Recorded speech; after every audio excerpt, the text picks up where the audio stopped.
Selamat datang di SPPD, Siniar Pendidikan Pemilih dan Demokrasi. Aku dan kamu suka SPPD. Berjumpa lagi dengan saya, Nasya. Mungkin teman pemilih ini banyak yang bertanya-tanya nih, setelah pemilu itu KPU ngapain ya? Apakah mereka nggak ada kerjaan? Mereka gabut? Oh, tentu saja tidak, Ferguson. Nah, saat ini kita akan kasih paham kalian. Bersama narasumber terpercaya kita saat ini dengan Bapak Ahmad Zainud Tolibin, anggota KPU Kabupaten Kendal, Divisi Perencanaan, Data, dan Informasi. Bagaimana kabarnya Bapak hari ini? Sehat? Rada-rada nggak sehat ya. Aduh, kenapa ini ya Pak? Belum makan dah? Oh, makan sudah. Ini karena cuacanya tadi hampir 35 derajat ini lah. Oh iya, betul. Iya, betul. Panas sekali ya. Tapi tidak apa-apa, kita lanjut saja. Tetap semangat. Tetap semangat. Hari ini kita mau bahas sesuatu yang penting banget nih Pak. Semuanya penting. Oh iya betul, tapi ini juga penting. Iya. Yaitu PDPB. Apa itu? Coba Pak PDPB. PDPB. Saya kasih tanya ke narasumbernya. Iya, terima kasih Mbak. PDPB itu apa Bapak? Ya. Tadi disampaikan oleh Mbak Nasa bahwa apa sih setelah pelaksanaan pemilu atau pemilihan KPU ngapain ini? Ya, banyak Apakah penasaran nih Pak. Gabut atau bagaimana? Baik teman pemilih, tadi saya sebutkan nama saya, tidak perlu saya sebut lagi. Kenal lagi juga nggak apa-apa. Baik, tadi sampaikan apa sih yang dilakukan oleh KPU pasca setelah pemilihan kemarin kita di 27 November.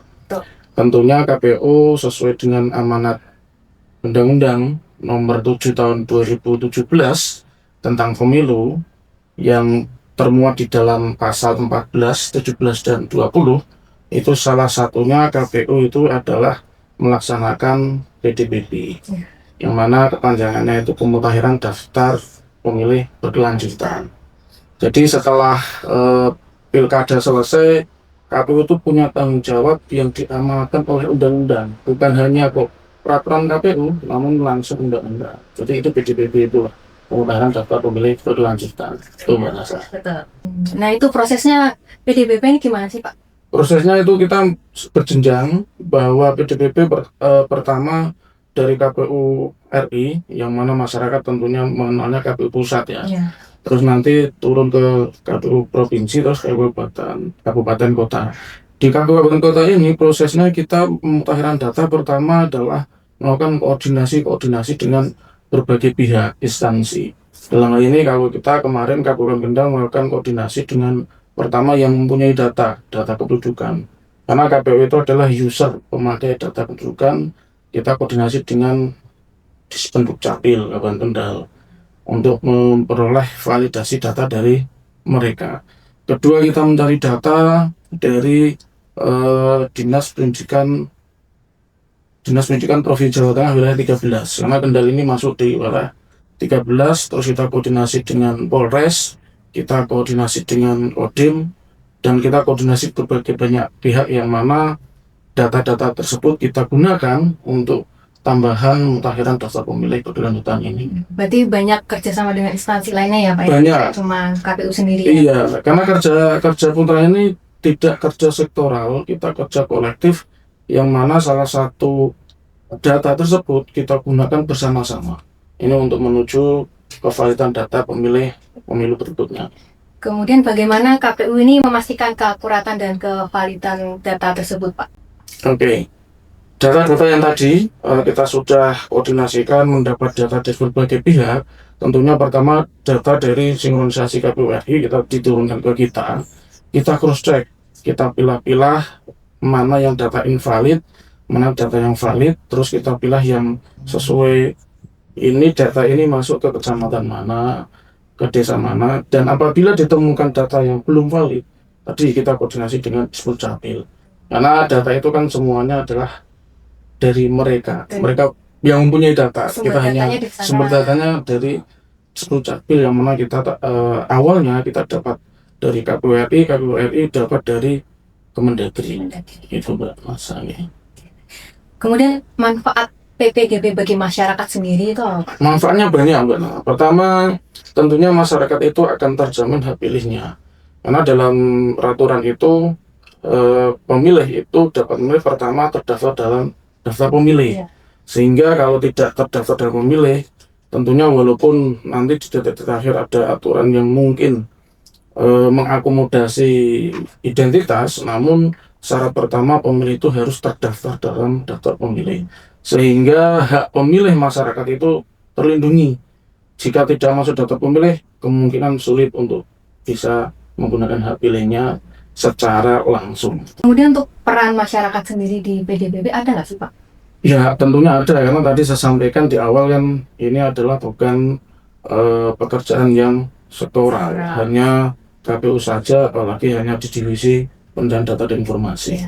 Tentunya masyarakat itu perlu mengetahui, bekerja sama dengan kami. Kalau kami hanya mencari data ke mereka, ke dinas-dinas dan sebagainya, tentunya kan kevalitannya kadang kan belum sempurna. Masyarakat itu adalah pemakainya, sehingga masyarakat kita harapkan agar mereka juga aktif.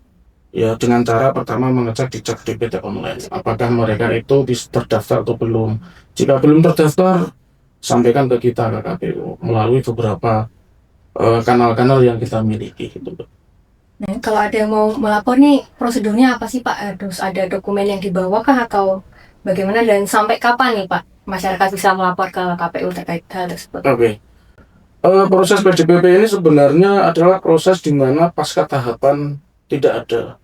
Yaitu kalau Kabupaten Kendal itu kan sudah selesai tahapannya pilkadanya. Kalau yang terkena atau ada pemilihan PSU, sekarang masih ada nih pemilihan PSU nih di kabupaten lain, daerah lain, itu tidak berkewajiban melakukan PDBB. Jadi yang berkewajiban melakukan PDBB adalah yang tidak ada tahapan sama sekali. Sudah selesai. Sampai kapan PDBB ini? Sampai tahapan pemilu berikutnya itu dimulai. Berarti berlangsung terus ya Pak? Berlangsung terus. Masyarakat bisa menyampaikan, melapor kepada kita sampai nanti kalau tidak salah di 2027 lah. 2027. Jadi kita ada 2 tahun lah untuk menyusun PDBB. Bagaimana prosedurnya? Pertama masyarakat itu umur 17 tahun kalau memang yang bersangkutan belum masuk PDBB. Karena proses kita itu pertama memasukkan pemilih yang belum terdaftar dalam DPT. Yang kedua, mengeluarkan pemilih yang tidak memenuhi syarat dari daftar pemilih kita. Apa syarat pemilih yang mau masuk dalam daftar pemilih kita? Pertama, umur minimal 17 tahun. Atau jika belum 17 tahun itu sudah menikah atau pernah menikah. Atau pemilih pemula itu kan ada yang sudah pensiun dari tentara atau polisi.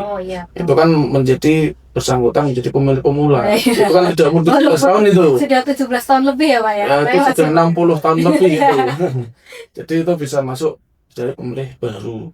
Kalau yang pemilih tidak memenuhi syarat, antara lain pertama dari tadinya sipil masuk ke militer atau polisi. Terus yang sudah meninggal dunia, terus yang dicabut hak pilihnya. Namun dicabut hak pilihnya itu jarang sama sekali kalau di Kabupaten Kendal. Nah, itu adalah syarat-syarat bagaimana proses di daftar pemilih kelanjutan ini. Bagaimana prosesnya? Pemilih bisa datang langsung ke KPU. KTP atau apa? Ya nanti. Oh iya, tidak. Pemilih bisa datang langsung ke KPU atau melalui kanal-kanal yang sudah kita sebarluaskan lah, bisa di media sosial kami, di web KPU Kabupaten Kendal, di Facebook, Instagram. Apa yang perlu dibawa atau disampaikan?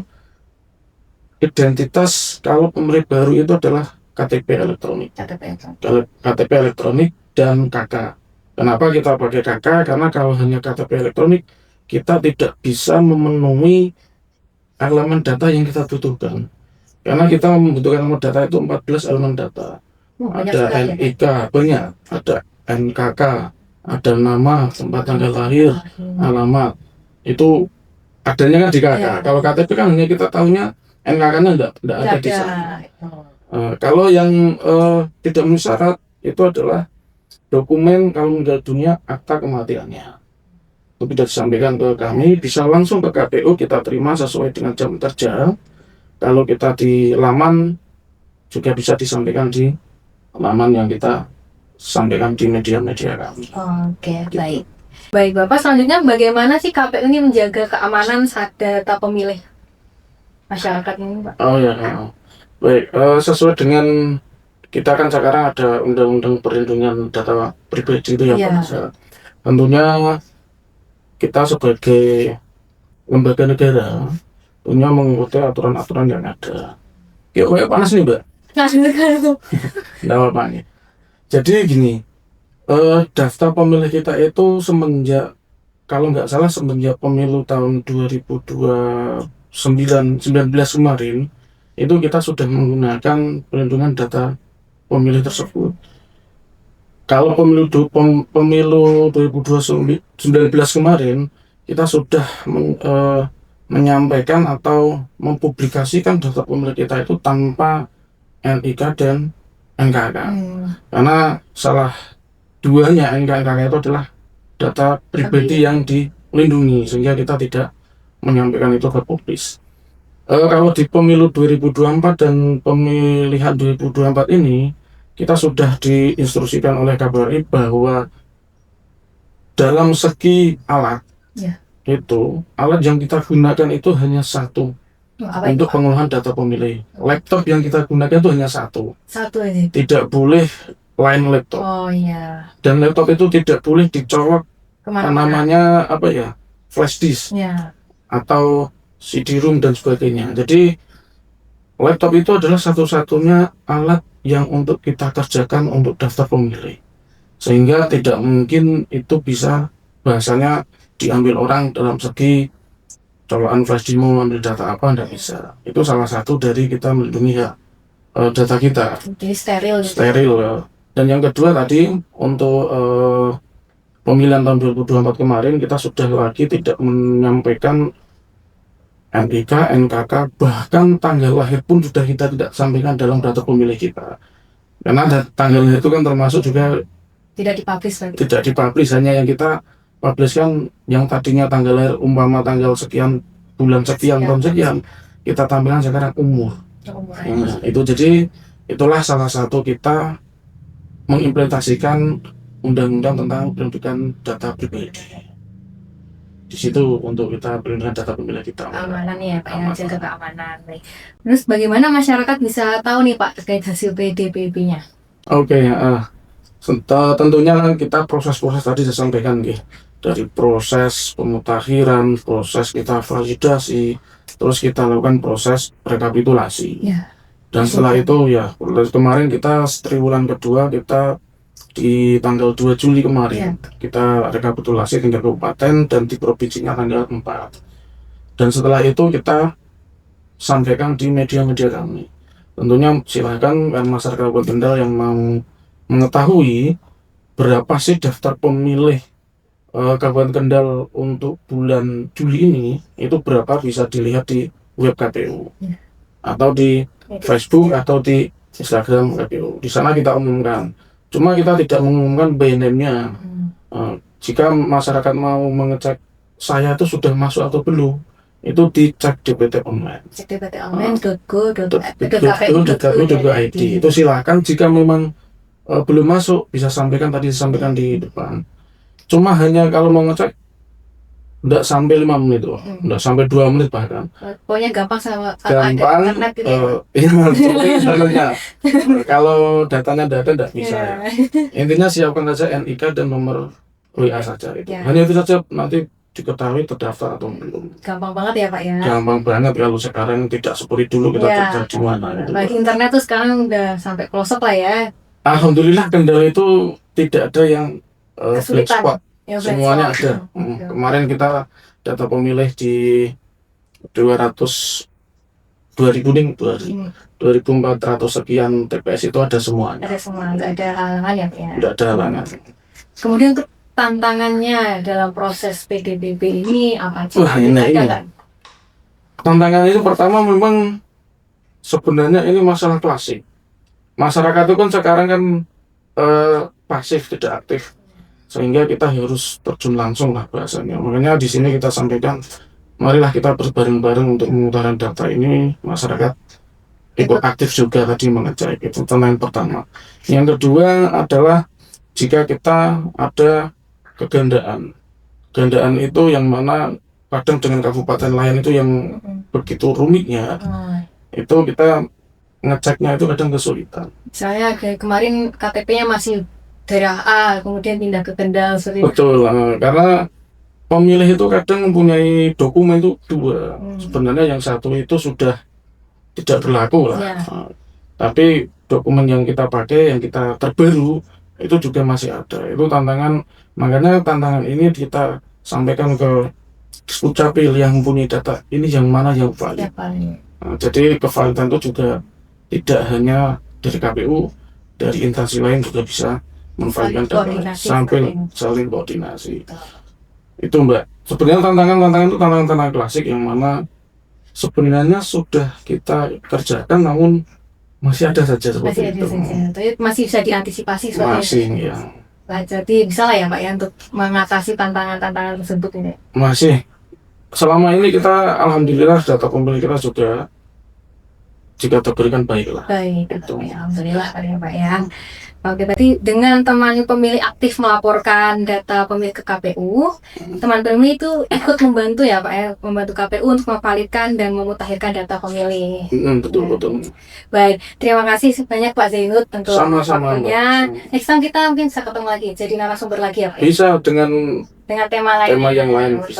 Bisa. Siap. Nanti dengan tema obrolan SPBD yang lainnya di tempat yang lain mungkin Pak. Boleh. Mau kemana Bapak request? Kita keluar saja lah, jangan di dalam terus ya. Oh iya betul, mau kemana nih Pak? Ya, Ada ide mungkin? Gunung, oh iya. Sekali yang lebih dingin, lebih panas. Sama udaranya lebih seger ya Pak ya. Iya betul. Nah, sekali lagi terima kasih banyak Pak. Terima kasih sama-sama. Baik teman pemilih, itu tadi dia obrolan kita sama Bapak Zainud pada episode kali ini. Jangan lupa subscribe, like, dan share YouTube channel KPU Kabupaten Kendal, dan follow juga media sosial KPU Kabupaten Kendal ya. Agar kenapa? Supaya teman pemilih nggak ketinggalan nih episode-episode seru yang SPBD yang lainnya. Oke, terima kasih teman SPBD.